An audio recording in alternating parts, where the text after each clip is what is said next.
BNP Paribas, partenaire des plus belles histoires de Roland-Garros, aux côtés des ramasseurs de balles depuis plus de 50 ans. I think I served really well, and I think the biggest thing I'm happy with is that even though I didn't necessarily capitalize on all of my break points right away, being able to stay tough and stay in those games and still convert a lot of those break points, I think was really important today. If you have a question, please raise your hand. Will be your mic. Yeah. So I was just asking Coco this. So over when I see practices, it often looks pretty seamless, like the changeover, like when the hour ends, a player comes off and another player comes on. Have you ever experienced like players who just won't come off the court, like when their time's up? Does that ever happen? No, not really. I can't think of a time where we've ever had to be forceful and get on the court and force someone off. Yeah, and it wouldn't happen even at like maybe ITF or juniors. People are just act okay normally. I can't remember ever having an issue. I think for the most part, everyone is pretty respectful of people's practice time, and it's obviously hard enough at a tournament to get your time. I think everyone is pretty good about respecting when your time is up and allowing the next person. Hello, congratulations. After you have won a Grand Slam after so many years, what changed in your mind after having this experience where you were getting for and where you did an unbelievable performance? What changed in your mind on a Grand Slam like this, having one that you have won? I think there's just a little bit of a weight that's lifted just because it was obviously a goal for a really long time to win a slam, and now that I was able to do that, I think it just kind of shifts to I'd really like to do that again. But I think at the end of the day, it's pretty much the same. Everyone who comes into this tournament wants to be the last one standing. Hey, well done. Can I just ask how different the conditions were today with the sun finally coming out compared to like your first round match? It felt a lot warmer, that's for sure. I think obviously it was just a warmer day in general, and then even being third versus fourth, I went on I think 2.5 hours, 3 hours earlier.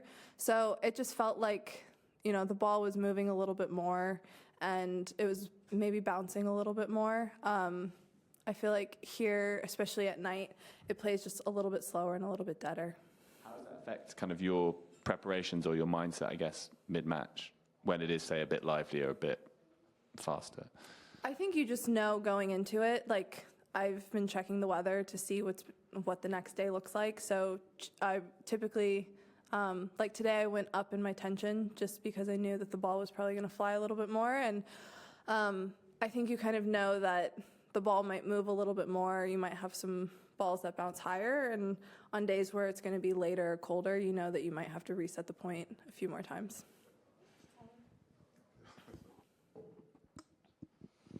Hi. Some players will talk about putting in match time requests or even day requests at a place like here. We've got a 3-day first round.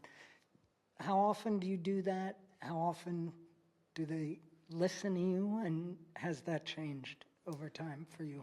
Well, I've had how many 1 a.m., 2 a.m. finishes? And I can tell you that I did not request that. So sometimes the request goes, they write it down and then they say, okay. I think I would argue that most people would like to play at some time in the day. Obviously, being first or second on, especially at a slam when you're following men's matches that could be 5 sets. I think in a perfect world, first on, I would pick it every single time. Considering the fact that I don't usually play first on kind of shows how you can request things, but things don't always really happen. And I really think that it's kind of up to what the tournament wants, what TV wants, things like that. And sometimes you kind of get what you ask for, and other times you get the complete opposite. Do you think it should be the case that a player who is, let's say, a top 10 player, a Grand Slam champion, maybe gets listened to more?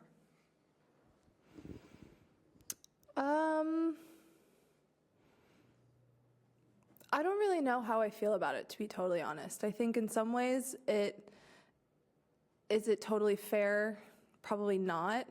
But at the same time, you can argue that they probably sell more tickets at the end of the day. Like the bigger players, like obviously if Rafa comes in and wants something, like give Rafa what he wants.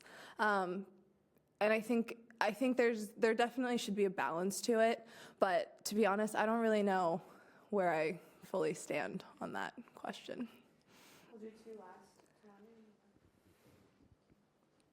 You have one of the best second serves in the game, at least in my opinion, and I think that was pretty evident today, like compared to Katie, who was struggling with her second serve and hit double faults on key points. I'm curious just what the origins of your kick second serve was when you were younger and developing it. What helped you to develop it? I mean, I remember even like when you won your first match, I remember people just talking about how amazing it was then. So yeah, just what are the origins of that?